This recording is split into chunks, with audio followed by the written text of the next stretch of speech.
This is a Guide Your Light Network production, creating podcasts with purpose.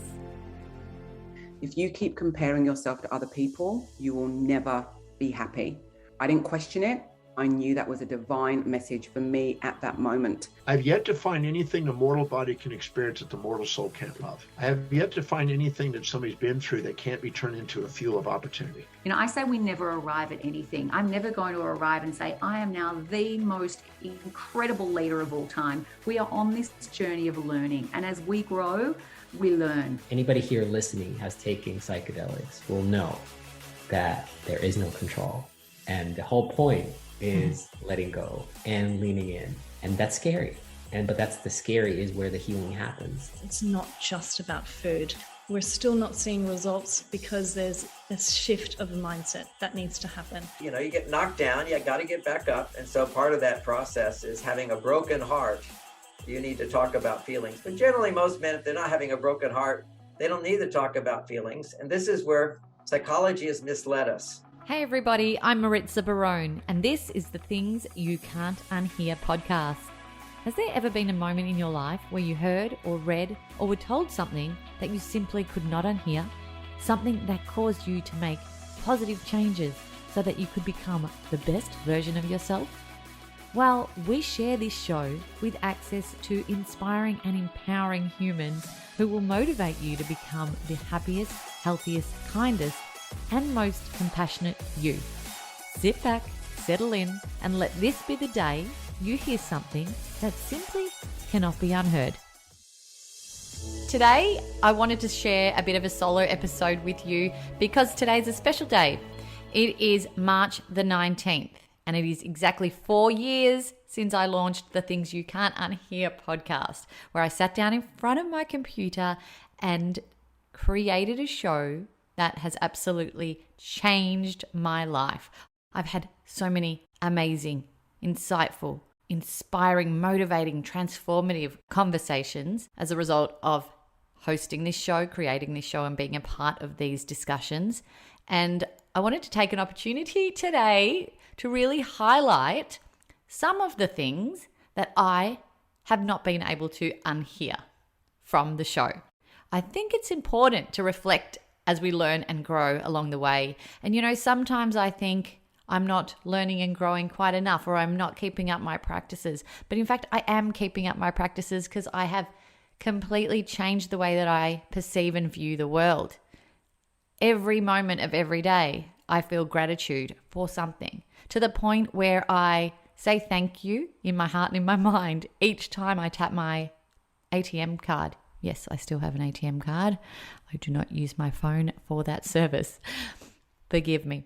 I also say thank you each time I have a meal to eat. I say thank you each time I go to the supermarket and I'm able to come home with fresh food for my family. I say thank you when I go to bed at night because I know I'm safe and in a home that loves and supports me. I say thank you when I look at my kids when I pick them up from school. I say thank you a lot. And I truly feel gratitude in each and every day. Even the sun rising and the water glistening as the sun is bouncing off it, I feel gratitude in that moment, standing on that sand and watching those waves crash. Feeling gratitude is one of the hugest things that we can do for ourselves, because what it does is changes how we perceive the world.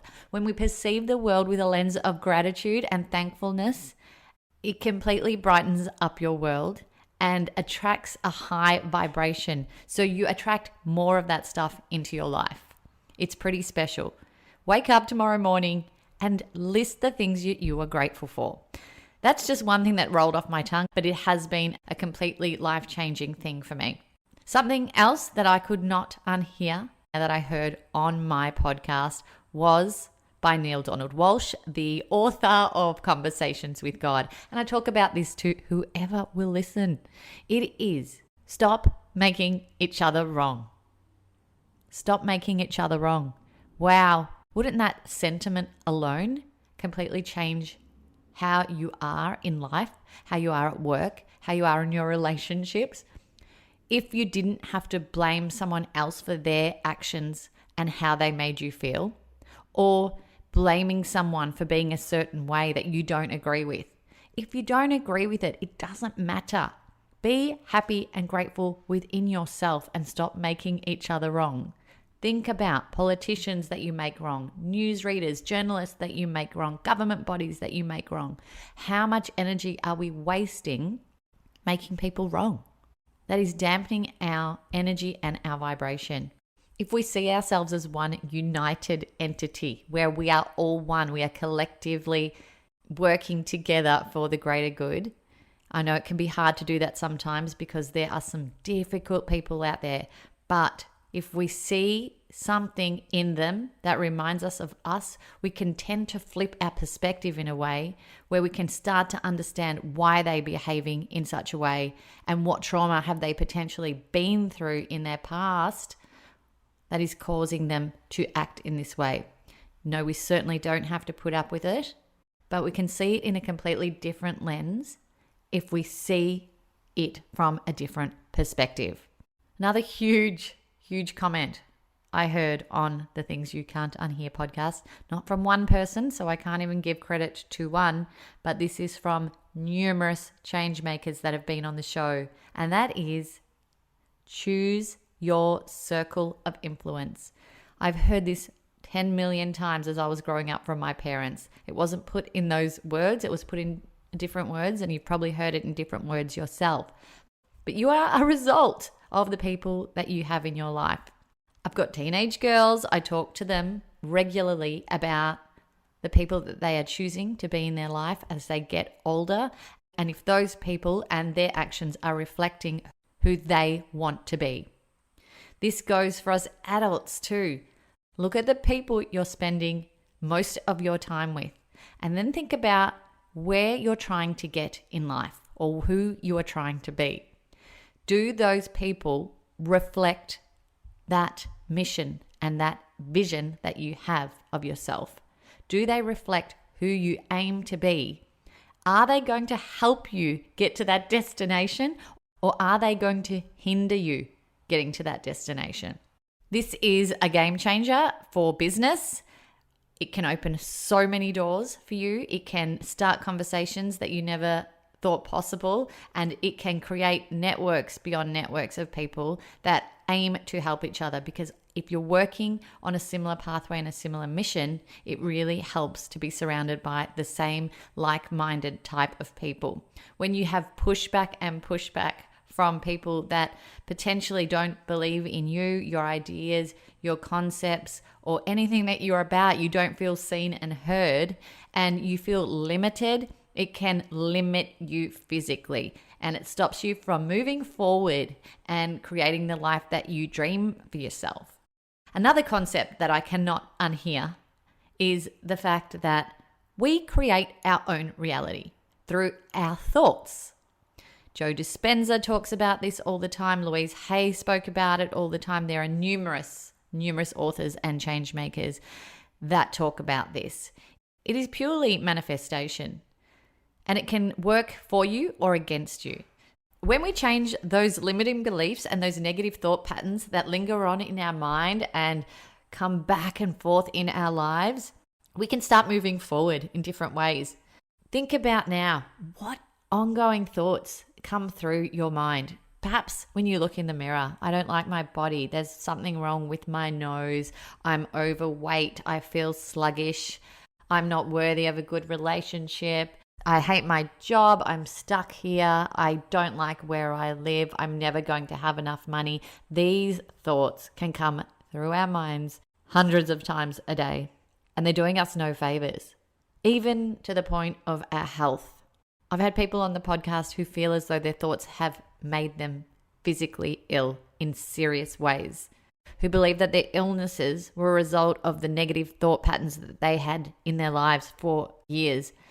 And when those thought patterns changed, and when they were conscious of the fact that they were having these reoccurring negative thought patterns, and they cleared them and they did the work to understand them, they changed their health completely, and the healing process mentally and physically was able to occur. Now, this next one is an interesting one. Think about when you are angry with someone, or when you are resentful of someone, or when you are damn pissed off or hurt. by someone's actions or someone's behaviors. And you allow that feeling to just take over you. You can't let it go. You talk about it all the time. You tell anyone who'll hear how pissed off you are with that particular person and how they hurt you and how they have ruined your life and how you're angry you are and how undeserving they are of any joy, and that anger just lingers on. Say it's an ex-husband or an ex-wife or an ex-partner, and all you can do is moan about how bad they were to you. This isn't going to do you any favors in the long run. Sure, yes, we're human beings. We're going to feel these emotions, and it's only natural to do so. And you know what, to be honest, do it for a little while if you need to. Feel them. Don't push them under the rug, because that's not healthy. But when you get to a certain point and it's been 2 decades and you're still feeling that anger and that resentment towards this person, you're only wasting your own time and your own energy and your own life. These people you're angry with could have been horrible to you. They could have truly hurt you in significant ways. But if you can change the way that you think about them in a way that is flipped from hatred and anger to more of a peaceful sentiment where you're sending light to them in your mind and in your heart every day for 30 days, for example, when you're feeling this anger, close your eyes, sit there and send them light. Flip the script and see what happens. See what happens within yourself. Nothing particularly needs to happen with those people. You never need to actually speak to them again, but the harm that you're doing to yourself as a result of the hatred and the anger and the resentment that you're holding on to can be released when you flip it and actually send them light instead of anger. Because in that moment when you're doing that, you actually stop feeling the anger and you're allowing more love and light to enter into your vibration.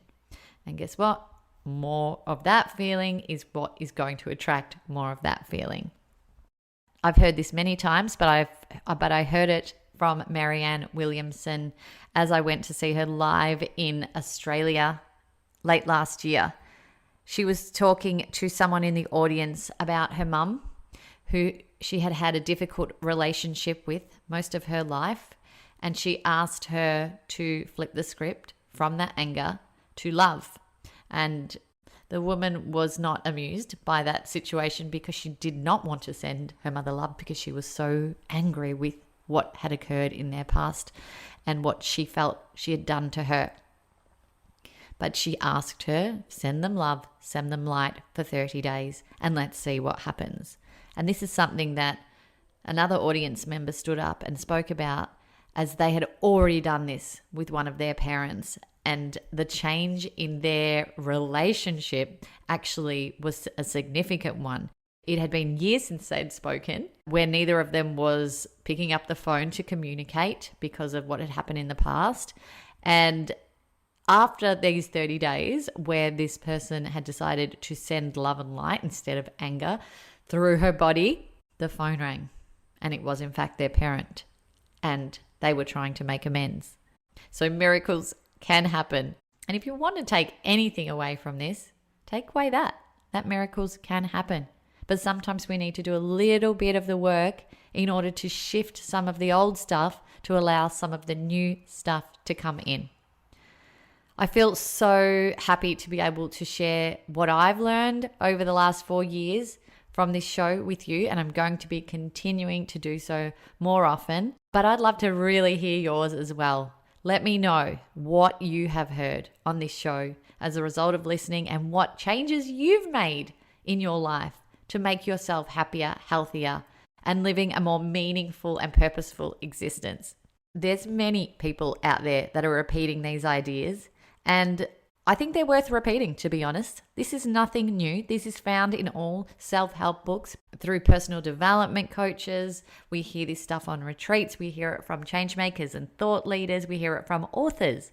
But I think it's good that everyone's talking the same language. These are things that you can't unhear that are going to actually make you happier and healthier. So in 2023, we are going to continue this amazing journey together, learning more, growing more, and expanding more. manifesting and creating the life that we want to lead. So start asking the questions. Be curious. Have those conversations that are going to light you up. Be brave. Try something new. Step out of your comfort zone.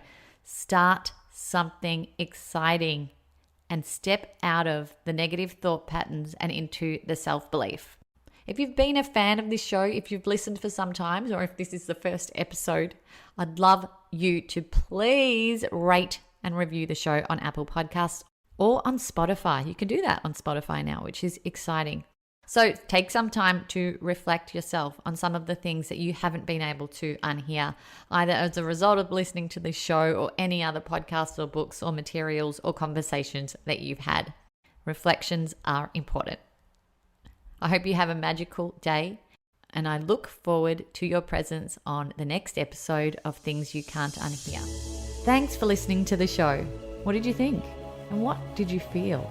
Let us know by leaving me a message on the Things You Can't Unhear Instagram community page. And if you can, give us some ratings love on your favorite listening platform.